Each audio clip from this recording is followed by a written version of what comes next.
Welcome to my News on Point, your pulse on trending news. Stay connected by subscribing to our channel.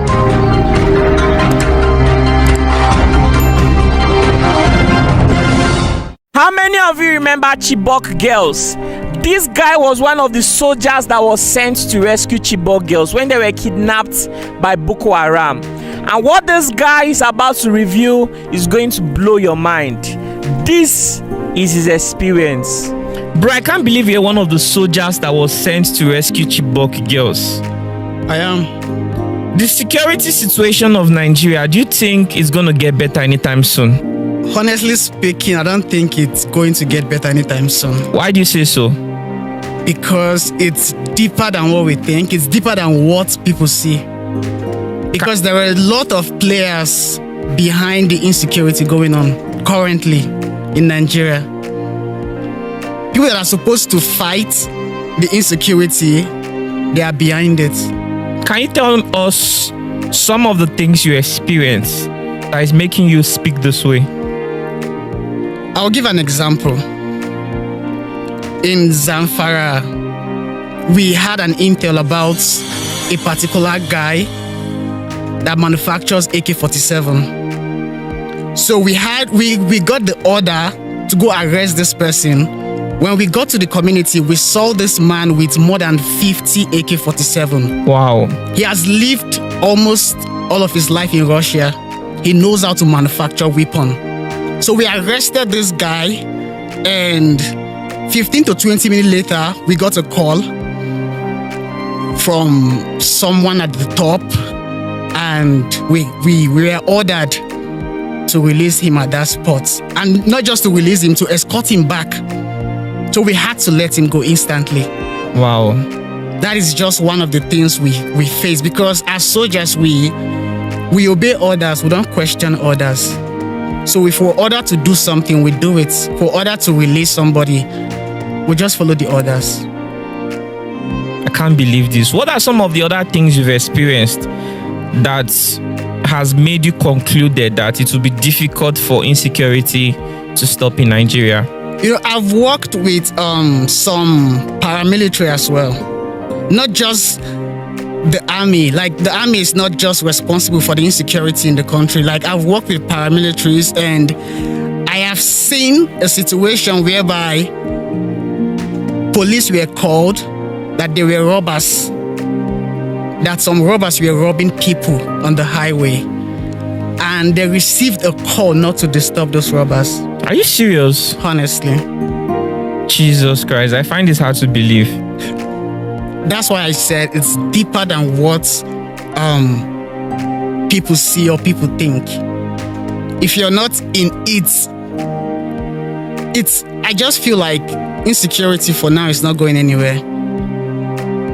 And sorry to say, it might be getting worse, because nobody is doing anything about it. Kidnappers, they're being paid ransom. Armed robbers, even if they get caught, they'll be released. The system, not just the system, is corrupt. The system is corrupt. The system is just so corrupt. Wow, this is really crazy. So tell us about your experience with the Chibok girls. I'll say it's a nightmare, because we lost some good people, some good soldiers. When we went to rescue those Chibok girls, this particular place was Damboa. So we went there, and already they knew we were coming. So some of them dashed, they ran away. The ones that we met, we exchanged fire with them. At some point, they tried using the women as cover. As shield. As shield, because they know we will not engage. Though none of the women were killed, but the Boko Harams that we killed, surprisingly, these women were upset with us. The Chibok girls. Chibok girls, the ones we met, they were 21 in numbers. They were crying because we killed their husbands, because some of them have kids already. Oh. Some of them, Just all of them are married to the Boko Haram there. Stockholm syndrome. So they were upset. They were not ready to leave that bush. They were fighting us for killing their husbands. Even when we tried forcing them inside our healers to bring them back to town, they refused. We had to apply force to bring them back. So the Chibok girls were not even interested to be rescued. They were not. They were not. It seems they were really comfortable with this.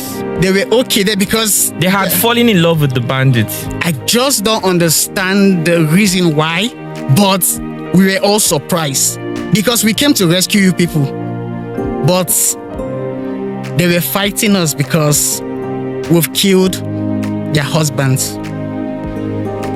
Wow, this is crazy. The army, soldiers are doing a lot, but people only get to see the negative side on social media. But when it comes to Boko Haram, bandits, and the rest, we've lost so many soldiers. The civil population don't get to feel what we're feeling. The trauma and everything. The things you have to lose. Yeah. Because for every soldier that has been in Operation Lafia Dole in Borno State, once you leave that bush, you will never be the same. At some point, you will become something you never thought you would be. Probably a monster. Because you have to do some certain things to survive. It's either you kill or get killed. As long as you're posted to Borno State, that's just the only option you have. So you have to pull the trigger at all times? You just have to pull the trigger. At what age did you join the Nigerian army? Though the age to join the army is 18, but I was barely 17 when I joined the army because it was easier for me because I came from a military background. My dad is also a soldier. My uncle is a soldier. I have cousins and my elder brother is also a soldier. So it was easier for me because all my life it has always been about the military. It's the only thing I know. So at the point you got involved in military combat, were you disappointed to realize that the structure is corrupt? Very disappointed. You didn't know that before now? I grew up in the barracks, but I never knew it was deeper than what I was seeing until I got into the system and I realized that it's just too much.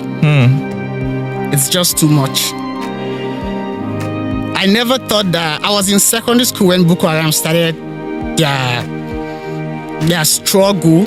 I never thought that it would last to the point that I would come and join that fight. Which I did, and till date, Boko Haram is still existing. Do you think that fight is ever going to end? I don't know. But I don't think it's going to end anytime soon because a lot of people are benefiting from it. A lot of people are benefiting from it. There was someone I interviewed. What do you mean by a lot of people are benefiting from it? Do you want to say something about that? Whenever the government brings money for certain things, those things are not done. The money doesn't get to the right places and the right people, especially for weapons, ammunition, feeding. Certain people benefit from it. And also, when some soldiers die in the bush, the families are not aware that the governments are supposed to pay them. Oh, so they are supposed to pay the family? Yeah. And some of these families don't get any payment? They don't get any payment. Like how much is it? Is it supposed to? I don't know. You don't know? But they are entitled They are entitled. Wow. Even if you've served just one day in the army and you died in... Your family is entitled to a certain amount of money. But a lot of people are not aware. So that money is being paid. Yeah. But someone is benefiting from it. Yeah. Oh my goodness. So for some people, the whole Boko Haram thing is a means of income to them. And they'll do anything not to stop that income from coming. Because they are making so much money. so much money from it. That's crazy. Somebody I interviewed said that he was adopted by Boko Haram, and he noticed that Nigerian Red Cross and some NGOs were involved. They were even supporting these Boko Haram people. They will bring them supplies. So I don't know if that statement is true or false. It's very true. Are you sure? We've known about certain NGOs that they will come to our camp, collect information, go to Boko Haram camp, and give them details. Are you serious? Yeah. Like, at some point, we had to stop NGOs from coming to the camp. Till date, NGOs don't go to certain places where soldiers are in that Borno state. They were leaking information. The numbers of soldiers, the kind of weapons, everything they see, they get to report back to Boko Haram. Wow, that's crazy.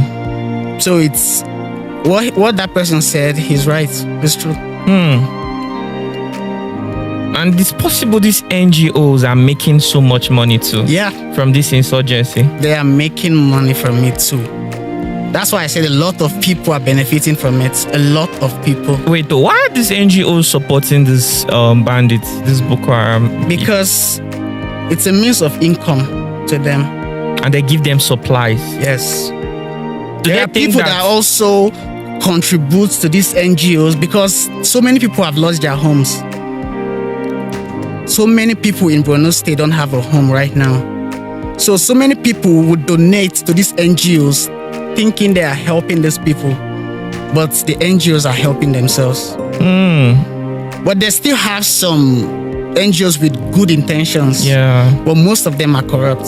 Very corrupt. I've watched some documentaries. I also hear that there are some human rights organizations that think that these bandits and kidnappers, these Boko Haram people, should not be attacked. True. You understand that they should be arrested and not executed. True. Is that statement true? Very true. Some human rights, they don't value the lives of soldiers, but they value the lives of these insurgents, Boko Haram. Boko Haram, to them, Boko Haram can kill soldiers, but soldiers cannot just kill Boko Haram. That is the reason why a certain human rights, they sued the army because they felt like the army was killing Boko Haram unjustly. They've sued the army entirely, the chief of army staff. Like, they just feel like soldiers are supposed to not harm these terrorists. We should arrest them and they should follow the proper channel, which they don't. Because we've seen cases where you will arrest somebody and the person will come back in a week later with a fresh attack. And most of the time, we don't go to their camp. They come to our camp. They launch the attack most of the times. Leaving your family behind, you will get to bond with different people, your colleagues. You will bond and have this brotherhood. But at the end of the day, you might just lose somebody you're talking to in the next 5 minutes. The feeling of going to the war front and then returning alone. You're not returning with your brothers. Most times, if we're not experiencing an attack when the camp, like those that will be on duty will be on duty, then the rest of us will be playing card, Ludo. Then the next 10 minutes, there will be an attack. And after the attack, we just realize the person you were playing with is dead. Chai. And sometimes the trauma that comes with it is seeing a friend of yours that was shot, but he's not dead yet. Then he's calling you for help. You can't go to him because you will get shot too. Then him dying, your conscience will fight you like you were supposed to go help him. But deep down, you know, once you leave your cover, you will get shot because Boko Haram, they are trained. They have snipers as well. So once you leave your trench, you're done for. Most Nigerians feel like soldiers are just heartless and they don't relate well with civilians, but it's not true. With the level of commitment that I'm not saying this because I'm a soldier, I'm saying this because I have seen the passion, the commitment from a lot of soldiers. Like, we just want this country to be better, peaceful, but it's deeper than us and it's bigger than us. We're only doing the best we can. Soldiers are on checkpoints, VIP escorts, chasing kidnappers, chasing armed robbers, bandits, Boko Haram, everywhere. Even on top of water, you will see Nigerian army there. We're everywhere, just trying to make sure that there is peace, and there's security in the country. But it's just a lot of soldiers have lost their life fighting for peace. Those of you watching this video, if you see soldiers anywhere, please salute them, encourage them, show them some love, because after listening to this story, you will have a very deep insight of what people who wear those camouflages go through every day to maintain peace and order in the society that we are living in. I also want to applaud the wives of soldiers, because in every barrack right now, we have more widows than those that their husbands are still alive. What are some things you've done to survive? At the point I got lost in the bush, after an attack, the attack was so bloody that we had to withdraw. And in the course of withdrawing, we went different ways. We just scattered. And I found myself in the bush alone with just 16 rounds. And at some point, I had to keep one round for myself, that I would rather end it than allow them to catch me alive.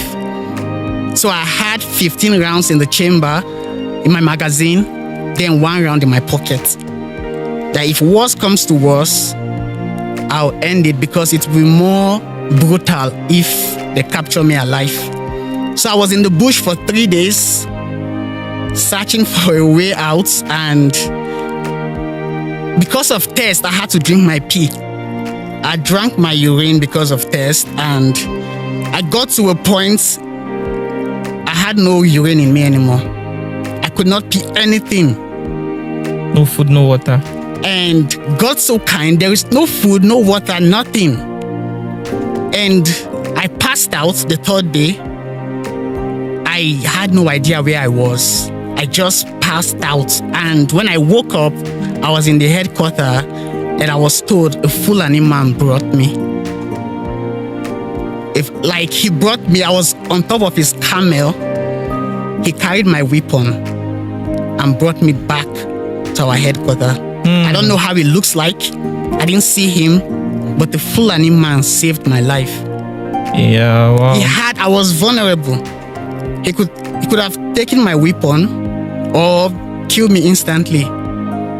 But he saved my life, a Fulani man that I've never seen before till date. I don't know how he looks like. But he saved my life, and I'm forever grateful. Because for a day, I will never in my life, because we look at it like Fulanis in the bush, they work with Boko Haram. Yeah. So I will never for a day expect a Fulani man to save me. But God so kindly did. I can't imagine all you've been through, bro. Like, the day you signed up to become a soldier, your life never remained the same. Nope. I never thought that 90% of soldiers did not join this job to fight for the country. 90% are just looking for job. Oh, they're just looking for job. Not that they are passionate about their motherland. They're not. But in the course of that, you find yourself being passionate. You find yourself doing it because you just want everybody to be okay. You just want the country to be peaceful. A lot of us join the job because we just need we just need an income, a source of income to put food on the table. Because no sane person will choose to do this job because they love this job. There is nothing to love about dying. We know if a building is on fire and you will see somebody giving an order to soldiers to go in, and you can't question that order. Where fighting is heavy, that is where they push us to, and we have to do it. That is how bad it is. We have to do it, or else some innocent people will die. So most of the time we lay down our lives for these people without them knowing. Most of the time, 90% of whenever a soldier is killed, somebody elsewhere was saved. But people don't get to see that part. They only get to see the part of where soldiers... I'm not going to deny the fact that soldiers don't molest civilians. Harass civilians, intimidate them. I am not denying that part, but that is not the only thing about the military. We have some good parts. We have some good in us. We've laid down our lives. We've sacrificed everything. And for those of us that have been in that bush, our life will forever experience PTSD. Do they give you guys mental support? No. No access for is it rehab or something? No. They just feel like you're a soldier, you are good to go. Wow. For like 6 months, if I'm walking by a field and I hear the sound of whistle, I'll be scared. I'll feel like, yes, something is about to happen, because in the bush, whenever I hear the whistle, it's for red alert, they are coming. So for like 6 months straight, whistle was messing with me. And if I hear a sound of certain sounds, maybe like thunder, I'll feel like they've launched an RPG. And I'll be ready, even without holding a weapon, because I'll be feeling like I'm still in the bush. And a lot of soldiers are going through that same PTSD. The trauma. And some, they've lost their family because of it, because some of them cannot handle it around their family. Some will resort to drinking, and it's very hard. It's very hard.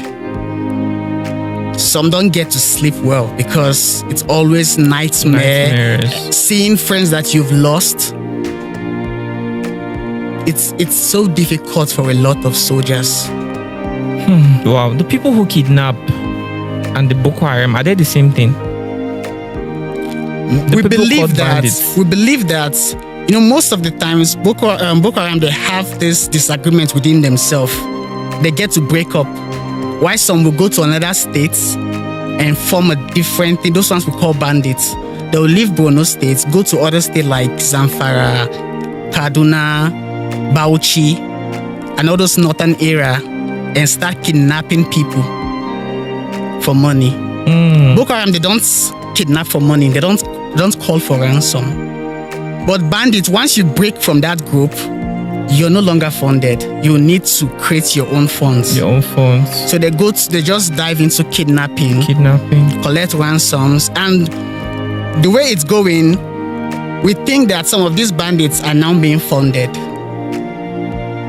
Some of them are now being funded because you can as a Nigerian, you can commit a crime. It will be very easy to track you. But it's difficult to track a bandit. Tracking of bandits is not the job of the military. Tracking of people is not the job of the military. Whose job is that? They know. They know themselves. They know it's their job. And they don't do it because I guess it's bigger than them too.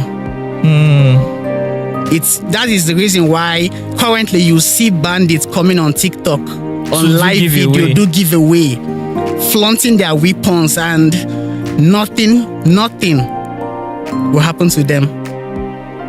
But as a regular citizen, just come online and say something off, you'll be tracked and arrested. Like there was a guy who named his dog Buhari. Yes, he was arrested. He was arrested all the way from Anambra State, right? Yes. Even there was a northern guy that said something about Buhari's wife, that she's getting fat, She's enjoying Nigerians' money. He was arrested that same day. That same day. That same day. So for Boko Haram for bandits to come on live video, be doing giveaway, flaunting their weapon, flaunting cash, insulting the president, and still nothing happens, that means the system is messed up. Crazy. That's just the height of it. It's a slap to the country. The system is just corrupt. Wow. In fact, I don't even know what to say. We've said a lot, and this is really overwhelming. I wasn't even expecting such. I know that there are so many other things you want to talk about, but they are just too sensitive. Too sensitive. That you can't even begin to talk about them. Like, there was something you told me behind the scenes, and I don't even want to talk about it here, because I spoke to my lawyer and he advised us not to talk about it here.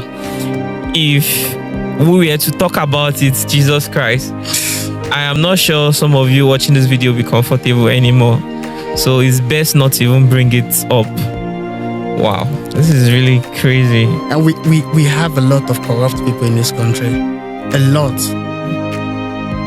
Because we've had names, we've had requests from certain people not to touch certain people. And you will just be wondering why. But you can't do anything about it. Because as discipline is the bedrock of the military. You have to obey any order. So you don't get to question why you have to release this person. We don't prosecute, we only hand over to police. But we know the outcome. Once we hand over suspects to police, we know the outcome. Just be ready to see that person again. That is why most of the time we prefer ending them than handing them over to police. Because you ending them will save a lot of lives. So it's looking as if police is the most corrupt security agencies in Nigeria. There are good policemen, but I would say there are a lot of corrupt men in there. Some of them are only following instructions too. Yeah. And it's possible some of the instructions are not even coming within the police force. It's coming from outside. Exactly. And there are lots of security agencies in Nigeria. A lot. That nobody really talk about day to day. We only talk about the Nigerian military, the Nigerian police, Nigerian military, police. Most of the blames are being pushed to the army. Most of the blames of insecurity are being soldiers cannot be everywhere. Soldiers cannot be everywhere. If you go to the barrack, you will hardly see up to 50 soldiers in some barracks because soldiers are outside. They're outside. They're at every junction. They're on the street. They're even doing the job of police. Police, civil defense, everything. So army were just everywhere. We need to celebrate the Nigerian army enough. You know why there are some bad eggs there. We have a lot of good people. Good people who are willing to sacrifice their lives daily for these people. You know, there's this song Chike sang. It's called Soldier. I've heard about it. You've heard the song. You know, there are a lot of people who have actually dedicated songs about the Nigerian army, and these are just some of the people who think that soldiers should be appreciated. Maybe they've lost someone, or maybe they've had personal experiences. We never can tell, but with this video, it should be enough to sensitize people about some of the challenges that the Nigerian military face. True. And some of the sacrifices that they have to make daily to protect this society. I really don't know what to say. I just hope that God is going to send a Moses to come and help us and rescue us, because this is not just about civilians that are worried about insecurity. Even the Nigerian army too are also worried about insecurity. Like he said, sometimes he could be eating and playing games with his colleagues, and the next minute that person is gone. There's an ambush. Do you understand? So the idea of worrying about security is not just for civilians alone, it's for everyone. So nobody really knows how long we'll continue to bear this. Who is going to save us? Who is going to be that leader that will come and bring change, make a difference? We're still waiting. We are still waiting. We are still hoping. So, brothers and sisters, at this junction, we might just have to conclude this very interview. If there are questions you want to ask, feel free to drop them in the comment section or come to my DM so we can make more interviews about things like this, so we educate people about issues like this. It's very important. Please do well to share this video, and thank you so much. Thank you. I really appreciate your time. Thanks for making out time to Thank you for share having your me. experience. Do you have anything you'd like to say in conclusion, or should I wrap up? I'll urge the civil population to appreciate soldiers more, Yeah. because they just don't get to see the other side of the army, aside the negative parts on social media. That is being put out there. Yes, a lot of soldiers have gone down for their sake. So at least, appreciation will go a long way. Saying thank you to a soldier means a lot. And we don't hate civilians, we love civilians, and they are the reason why we're doing this. Let's make some 1 minute video appreciation for the soldiers. You can tag me on TikTok, Instagram, Facebook, anywhere. Let's just show them some appreciation. If you get to see them anywhere, you can get them packs of water, packs of drinks, give them some money, some words of encouragement, some prayer. Do you understand? These are jobs that most of us will not be so confident enough to do. Yet these people wake up, they sign up for it. Even with all this experience, they are still in need. They have no option. They can't, if they back out, who is going to keep the society safe?